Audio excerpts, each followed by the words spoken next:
If you've been on TikTok or Instagram, there's a strong chance that you may have come across users updating their BOS or notes to include a letter or number combination, most likely o22.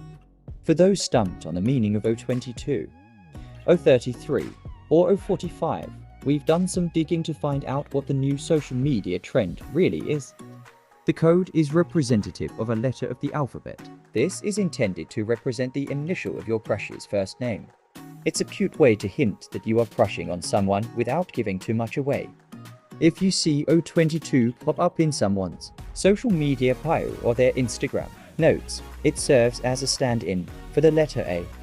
So, anyone popping o22 in their social media posts could be dating the likes of an Adam, Alex, or Austin.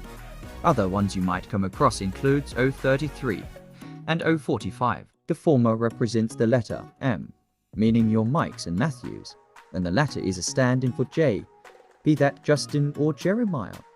For anyone wanting to get involved with this latest social media craze, you can participate by selecting one of the codes below and adding it to your profile. Here is the alphabet with their corresponding codes. Thanks for watching. Subscribe my channel and press the bell icon for all latest updates.